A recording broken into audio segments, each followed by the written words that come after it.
I'm wonderful. Well, thank you so much for doing this with me. So, do you want to do an introduction of yourself? I'll give a brief introduction. I've been a practicing Luciferian for going on 10 years. I've been fortunate enough to be involved in a lot of different groups and orders, people with different approaches. Order of Phosphorus was the one group that resonated the most with me and kind of carried the philosophy that felt most natural to me. But I've been involved with some other left-hand path and Luciferian groups as well. And I do my best to keep an open mind and learn from others and see what's applicable in my path and how I can get more results and how I can advance, my life in that respect. Awesome. Awesome. And how long have you been a member of the Order of Phosphorus? I would say maybe around 6, 7 years. That could be a little short, a little long. I'd have to look back in the records. I do believe I was practicing maybe 2 or 3 years, before I decided to. I kept seeing in Michael's books that there were others that were like this.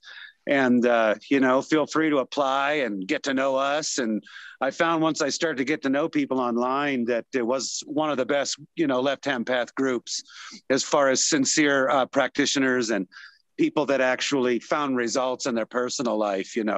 All of us spend a lot of time online, talking with others, joking around and discussing things. But, I really wanted to make friends with people who actually, took this home and practiced at home and advanced their lives. And, I've met some of the best friends I've ever had in my life in the Order of Phosphorus. We're not all the same.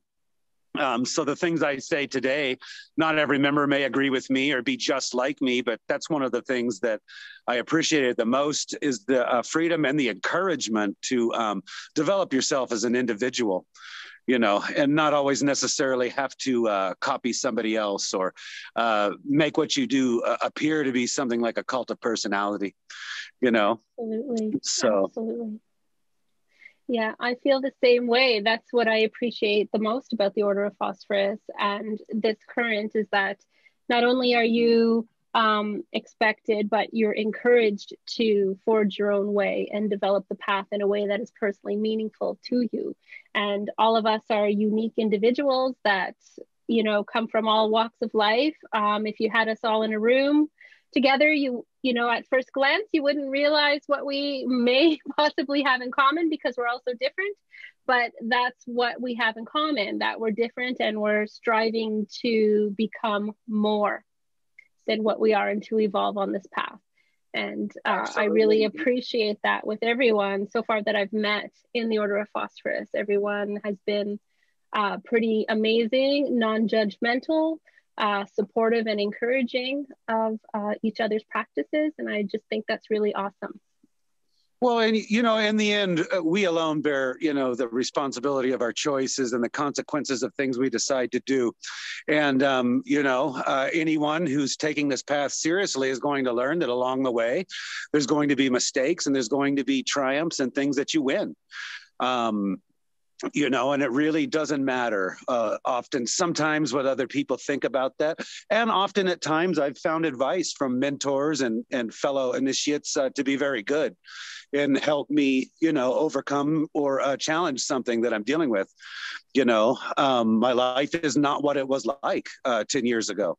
A lot has changed. A lot I've conquered things, One of the first things that you do is make a commitment to begin challenging those things in your life that may hold you back from your will, and those habits and those thought processes that are self-defeating. And, that may be different for a lot of different people. I have friends that are a bit more theistic, some friends that are a bit more atheistic, and they all have something that has been amazingly powerful to share in my life. And I really do appreciate the sincere friends that I've made there, and some of the funniest and most entertaining people that you've ever met in your life as well. So.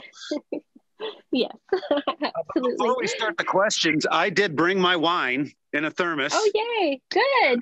Okay. Yeah. Awesome. So we have the witches, the Luciferian witches, because This is actually Witches and Wine, the Luciferian edition.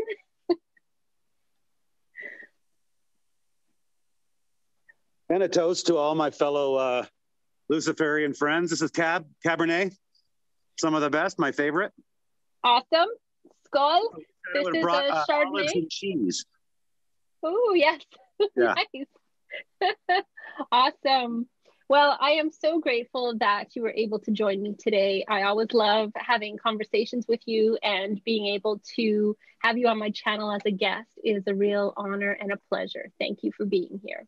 Well, thank you very much. Cheers. So I have some questions from some viewers that I've collected. And if you're ready, Sure. we can get right into them. The first question I have, does Lucifer plan, if not done already, to manifest on the earth plane? Is there any interest for mighty entities to do so, or is it limiting their abilities? Thank you. That is a question, that lots of people have asked over the years and the time that I've been interacting with others online. Does Lucifer have a plan? Is Lucifer like our God, as though some monotheists view Lucifer? And I will say that, I can't speak for other Luciferians. Some tend to believe this is an actual consciousness. I myself am one of those that tends to deal with the adversary from the aspect that it is a collective consciousness of different archetypes that have manifest throughout the years. I would say that Lucifer, for me, is a latent energy within the human body, represented in Shakti and serpent energy that we can awaken. And with the partner archetypes that are paired with Lucifer in Kabbalah and Klipot and Deva Yasana, yes, me and some other people do tend to have experiences with the adversary. I myself have never asked if there's a worldwide plan, and if there is some kind of motivational, a plan to take over the world or to manifest himself. In my opinion, the archetype of Lucifer manifests itself within us in male and female forms as we begin to build that gnosis, and we become conscious of that spiritual connection as we begin to operate our lives in thinking and behaving as a Lucifer. So I would say yes and no, and it would depend on the individual and how they want to manifest that current in their lives. I operate my magic a lot closer to the ideal of a gnosis, where it's already existing within me and I'm going to awaken that. And that's a really broad question that, some people may be really wanting that to be an atheist type question. I myself and most of the people I operate within do believe that, somewhere in the distant past, that there is an archetype that somehow either resides within us or left a record behind. I leave that question for myself open, so that I can experience more and that I can write in my journal more and see what kind of results I could have. And I would encourage anyone to not totally and finally try to answer that question for themselves, because if you leave your mind open, as a lot of the adversarial literature suggests, to put small investments of belief into your actions and into your magic, you're going to have results. Do I deal with Lucifer as an anthropomorphic deity that's going to give me gifts like Santa Claus and curse people for me and directly make me powerful because somehow I've rebelled against monotheism? That is not something that I've ever really connected with. One of my main influences before I joined Order of Phosphorus was Thelema, and the ideal that your connection to these dark archetypes is the daemon and the holy guardian angel. So, I look for answers in dreams, in visions that I have after meditation and after rituals, and in realizations that I have. And often the best results that I have had has been, knowledge about myself that I didn't realize before, or other people, that helps me advance my highest good or my will. And often, one big lesson that I've learned, often the big barrier between what we want in this life and how we achieve it has to do with knowing exactly what we want. I've found that you can do rituals to try to get back at someone you don't like, or to attain something that you want over and over and over. And often we're lying to ourselves about what we really want. We don't really know ourselves. So I would say, for me, the highest and most important goal I've had is attaining that conversation with the daemon, wherein you can find exactly what it is you want. And in that aspect, the magic that you practice can reveal what it is you need to do to attain those things that you desire. And that can develop and evolve. All of this discussion that we have online often about trying to nail down Western and Eastern left-hand path magic into and paint it into a corner so that we can finally define it. In the end, I often have felt like that in the end robs us of knowing more about the daemon and knowing more about the echoes and the voices of the archetypes, from those dark realms, and exactly what that means for the transformation of our minds into a mind that thinks more as the adversary. Does that answer your question a little better? Absolutely. That's an excellent and amazing answer. Thank you so much for that. Thank you for I that. would add this too, magic is about practicing the rite and being careful with the intent. I've learned it's important to memorize the words in the rite and keep those rather simple, and the mantras and steotis, and work that rite for a while, and realize that before you attain what you're wanting to attain, you might go through some personal transformation first. Most of the archetypes that the adversarial current will deal with are strong, self-motivated type archetypes that did not go ask a higher deity to achieve what they wished to achieve. And I've always held in high esteem, past heroes in this life, in our history, like, Alexander the Great, and great kings and warriors who learned how to conquer their personal situation and attain their will through their own efforts, and through, bringing that strength that they see in the archetypes that they revere into their decisions and into their way of thinking. And I think that's I hope that's not too watered down, but that's the simplest way that I can explain it for those who really haven't practiced Luciferianism, So. Yeah. Thank you for that. You're welcome. I get asked a lot about deific masks and how a Luciferian works with a deific mask. And I seem to be answering this in a lot of my emails. Did you want to touch on that really briefly? Because I think it complements what you were just saying. For me, one of the reasons that I really resonated with that term, I had been studying, from different perspectives, and looking at, and kind of realizing, well, it all began with me with Tibetan Buddhism. I helped to build a Tibetan temple across my state of Colorado in a high mountain town, and I got to know the Lama there. And I started using their meditative techniques. And, I just felt like I didn't really want to devote myself to dogmas, and I probably would never give up bloody steak forever, And, so I began to, practice different and other things, and bring those into my path. And what exactly was the question? I was answering that, and I kind of forgot.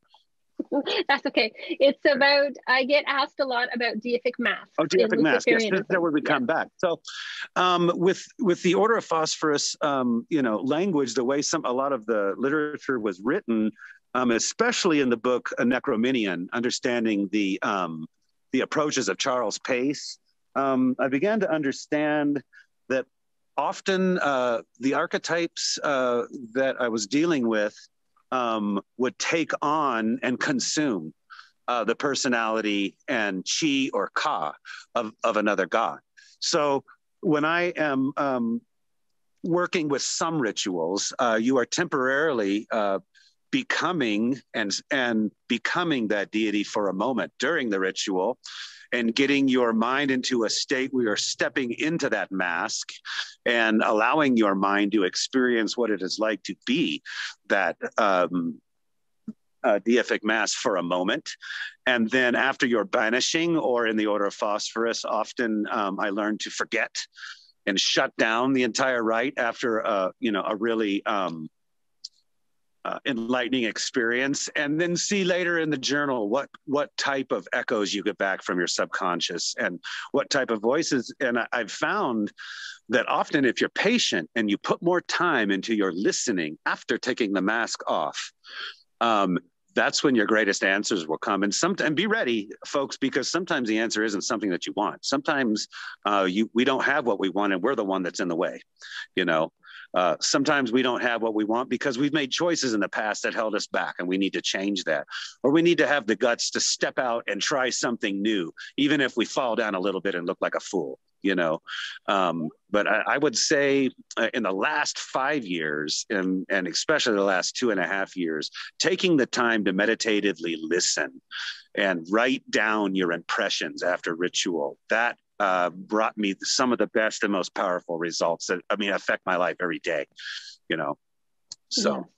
Yes, absolutely. And the same here. Making snowballs. Oh, nice. Yeah. I often refer to when you assume a deific mask, you can awaken those aspects of that deity within your own psyche. And, oftentimes you permanently leave that working. If you work with the deific mask over a period of time, you awaken that within yourself and you take on those attributes. And I find that to be absolutely one of the most powerful ways that I have had the experience of connecting with deity. And it's a very transformative process. As you were saying, oftentimes, the answers that you get are not in the ceremony itself, but it echoes, after the ritual itself. And you come to realize, well, for myself anyway, I can only speak from my experiences. More often than not, the barriers to achieving what I want is actually what I am contributing in one way or another. And I need to tweak that to be able to manifest the things that I won't say that I've never not had a spiritual experience. We in this practice all have to be careful to not delude ourselves into thinking that we're something that we're not. I have had definitely experiences that were life-changing and ground-shaking at certain times. It seemed to be after times I'd been struggling a long, long time with something, that I just couldn't seem to conquer and couldn't seem to achieve, And I really like one of my favorite people I like to read, other than Order of Phosphorus, would be a lot of books by Thomas Carlson. And I've read him say often in certain places that, it doesn't really matter if it's actually the ritual or your own psychological mind that has caused you to achieve that goal. It's been achieved through magic, and that's what matters, and that's what I find. It's difficult to convince aspirants and some new neophytes or people who are just curious that really there isn't one thing any one of us in the Order of Phosphorus could tell a person to make their magic successful. It's through trial and error and writing down in your journal and taking those steps that people before you have taken to try, to achieve those certain things within, your life. So that, I get asked for, can I have a spell for this? Or how can I do that? And of course I have, many spells and many suggestions, but the main kernel of wisdom that I like to give everyone is that there's no one secret spell or a specific chant that is going to unlock these things for you.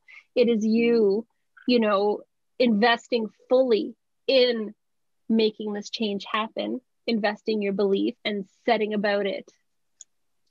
It's funny you say that, because recently I spent some time reading some books a friend turned me on to about Indian Tantra and left-hand path Tantra. And one of the things that I found very interesting in that book, Abhichara, was that even in some of these traditions that are thousands of years old, and even for these traditions where a person must actually invest belief that they are becoming divine when they meditate, it says in there that yogis and those magicians in those ancient, I do believe, Kashmir Tantras traditions will tell a neophyte that if you're not taking the steps to achieve that divinity within yourself, that there's nothing that the guru can do for you.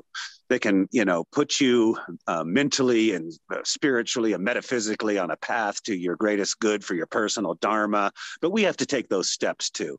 I remember back when I first, got into the left-hand path. It was invigorating and exciting to go out in the middle of the night and start a campfire and say those words under the moon, up at 12,000 feet up in the mountains, and wake up in the morning and feel completely different and notice that things are changing, but then at the same time, I began to be acutely aware of gross and drastic things and habits in my life that needed to change, not because they really mattered morally, but because they were in the way of things that, and they weren't in my best interest, So,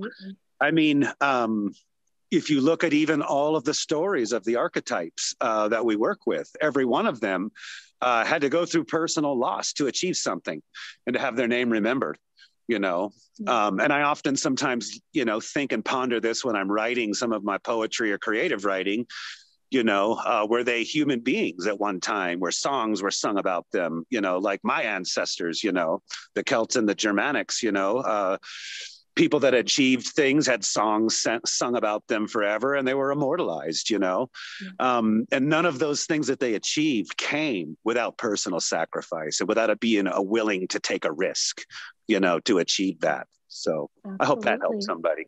Yeah. Yes, I'm sure it will. Thank you for sharing that. Lucifer, the call for self-excellence. My question is, in relation to ego work, where does a healthy sense of self end? You know what? Yes, it's funny. This has been a long-standing debate that used to go on the old GCOL page quite a bit. Some people prefer a bit more of an Eastern tradition, wherein they will lose attachment to the ego.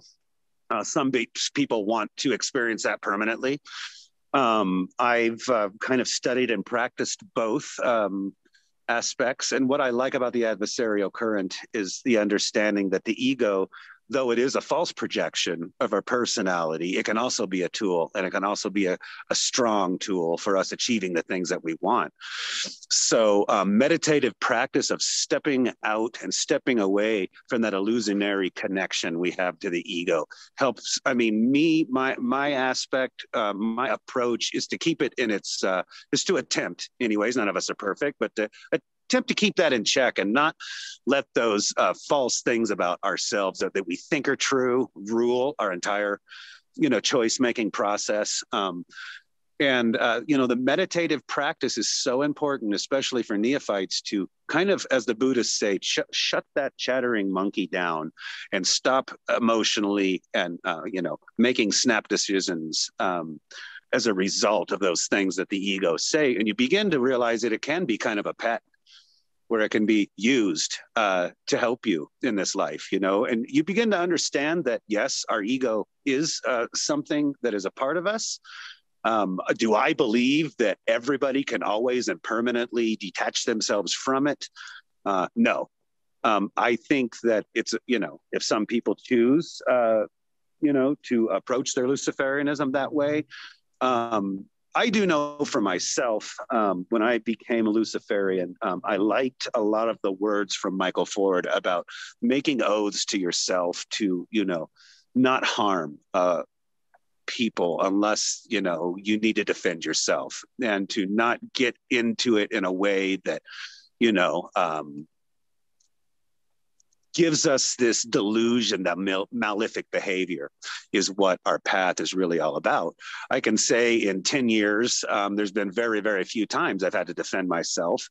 And, that kind of thing, ego can be a killer for someone in, the witchcraft tradition. If we think of ourselves as something that we're not, or more important, I think a healthy and balanced view of the self is exactly what we're aiming for. Absolutely. And some of my viewers are really newbies to the magical practice. Do you want to take a moment and touch on ego from a magical perspective, what we're talking about? We're talking about, we, as we're being developed when we're young, tend to want to define ourselves into something. It might be something that, society tells us or our parents tell us that we want to be. It might be something that we think, an identity that we think makes us acceptable to others or makes us feared by others. But to me, the ego represents those things about ourselves that were programmed into us from our family, from society, from our culture, those things that we think we are, that when we begin to use magic and meditation, we realize that we're much more than those superficial things, and that the potentiality that our consciousness has is actually far beyond those normal things that we think we need and the thing we think we want to be to interlock with society and be what everybody else wants us to be, and I would encourage any young neophyte, as you begin to use black magic or, the darker approach to witchcraft, to realize that often the answers that come is realization about those falsehoods within our ego. Hey, if you're starting to think that you actually are Belial, you might want to check your ego,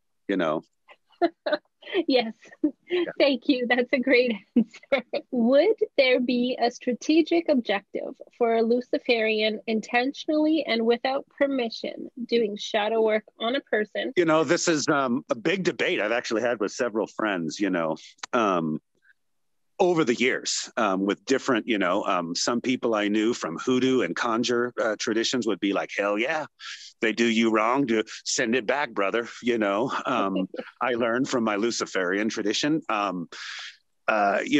keep your ego in check. If you've actually caused the problem that you're upset about,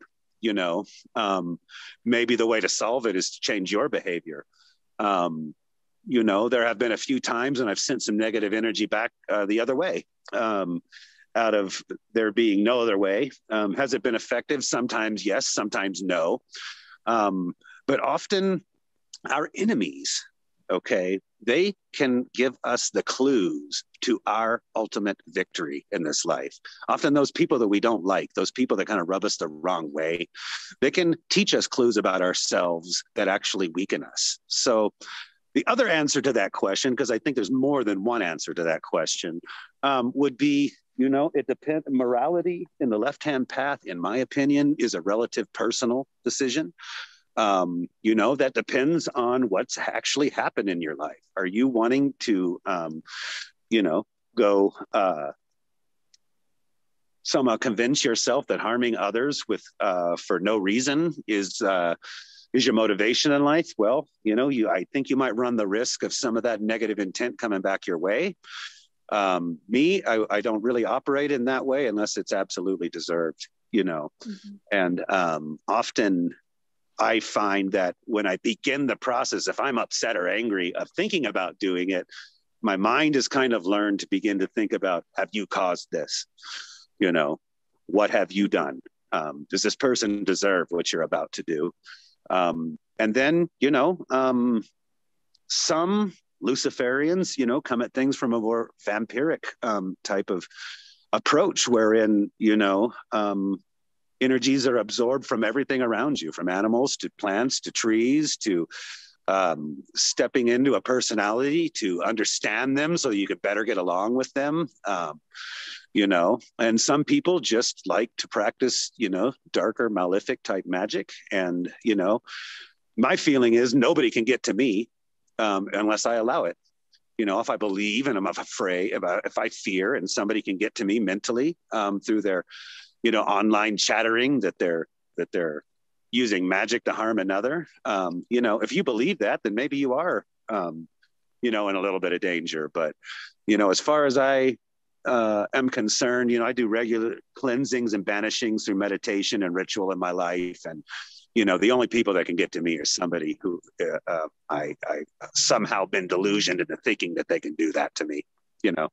Mm-hmm. And you spoke about people that engage in these malefic acts run the risk of having that type of energy, you know, come back to them. And, you know, karma is something that many on the left-hand path do not. It's not a something that we subscribe to.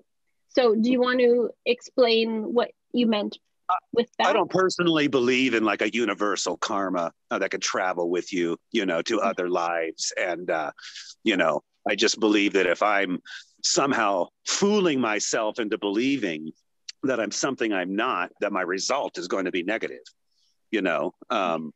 I'm not in any way saying that there's a moral rule by which people who use dark magic can, you know, operate. That's really an individual decision. That's just how I approach it. I look at it from the aspect of, is this worth my time and energy? Am I actually going to get something out of this? And at times, yes, I have, you know. So I really, you know, when it comes to questions like that, that depends on the personal individual and the relative morality that they operate within, you know. Yeah, but I know, and I have experienced, you know, in this life, cause and effect. I think we all have, you know. And when I refer to karma, that's what I'm referring to, you know. In living in the moment and realizing, you know, is this going to be worth it to me? Is it not going to be worth it to me? You know, am I getting real results from this? You know, how does that really compare to the goals that I have and the things that I want to achieve, you know? Or am I just, you know, obsessed with another person and focused on their behavior, not focused on what I'm doing? You know, those are the kind of questions I ask myself before I perform anything, any type of magic like that, you know? And those are the great questions to ask. I mean, when you're focusing on someone else's behavior, you're robbing yourself of time that you could be devoting to, you know, furthering yourself. You know what I mean? You become caught up in the drama of other people. And everything that we do has a ripple effect, I believe anyway. You know, we're all free to believe what we believe, but everything that we do reverberates out into our sphere of influence. And, you know, that's what I often think about, you know, with the baneful magic and things like that. I don't believe in karma. I don't believe that, you know, the rule of three or things like that, that I may have once believed, you know, when I first started out in Wicca and things like that. But I do know that everything that I do has an effect on me. And is it going to change me in a way in which that is in alignment with who I am and who I aspire to be or not? So that's how I base all of my decisions. You know, it's not a fear of karma or fear of things like that, but it's in alignment. Agreed. And, you know, I would, you know, I'll openly admit that most of us who have been practicing darker magic for quite a while have used hexes, have sent energy back, you know, in the direction. But often I've found that in the end, the most powerful type of magic to do if you get crossed up in life is to get yourself in a position of victory and power and get ready to win, no matter what comes your way. You know, absolutely. And if it does become a problem, then, you know, we have the right to defend ourselves always. Absolutely. I've learned that the hard way a couple times too, you know, that sometimes there's nothing else that can be done other than to, you know, go into a state of war in which at first you would prepare yourself and be ready to, you know, disavow and just cleanse people from your consciousness that, you know, aren't in your best interest. You know, not everybody's going to love you. Not everybody's going to like you. Who cares? You know, absolutely. Yeah. You know, one of the greatest things that has developed over the years for me is a real sense of, you know, self-esteem and caring about yourself, and not wanting, to let those who really aren't worthy of your time take up your energy. I couldn't agree But if more. I feel that I'm going to be harmed, or people that I love are going to be harmed, and there's no other way, I mean, get ready. That's what I'll execute, Yep. But that's not very often for me, Yeah. Yeah, and I think if a person is focusing mainly on that, and that's the main focus, of their path, then they're missing a lot of other knowledge that's available out there that is, so much more important and powerful than that. Mm-hmm. Well, one of the things that I liked the most about Draconian and adversarial literature was the ideal that the magician is the commander of the circle. And we are not, worshiping and bowing to archetypes. We are making alliances with archetypes wherein we develop and engender their power and strength in ourselves to stand on our own. Whether, you believe you're an actual deity, or where you believe, like me, that you're developing a sense of divine consciousness within you, that you'll stand above normal, mundane, petty human thought processes, and not let those petty things, get to us, and to the point to where, we're kind of making fools of ourselves, and all we want to talk about is, cursing and dodging curses from people that don't like us online, or, our workmate that is different from us, that kind of, it's hard to work things out with, or that family member, that's always driving us nuts. So we think that magic is going to, somehow change that. And, I found that magic has the power to adjust my thinking, to put me in a position of victory and, potentiality in almost any situation that you can be put within. Yeah, people will be surprised if they focus on themselves and what they can personally gain from self-development and the Luciferian path. They'll find that you're not really caring about focusing on enemies all the time, because you have some excitement about the things that you're looking forward to. And you find that you don't really need to make enemies unless, somebody else just wants it to be that way, And it can happen. And, also something that we're taught on the Luciferian path within that adversarial current is sometimes having that enemy can reveal many aspects of things that you need to learn about yourself, and challenges that you need to rise to. And as a result, from the exchange with that enemy, you actually grow as a result of that interaction. And, there have been cases in which people have had a respect for their enemy, and a little sense of gratitude for that scenario, that situation, that opportunity. Here's an example. Like, I've had to work in some aspects in the last year where, people think that wearing a mask, is something that they kind of get upset and offended about, and so I'll wear it anyways, and now a couple of people that I work with that don't want to wear masks because of my work ethic actually request me to be there, and the mask is not an issue. And I don't really care if people agree with who I am or what I do, but I find that you can even make someone who kind of looks down on you and kind of disrespects you, respect you just by believing in yourself and doing a good job. And being that person that's confident in yourself, no matter what others may think. If you're afraid of other people not liking you, if you're afraid that, somehow everybody has to think the same, then, you might want to be examining in your life,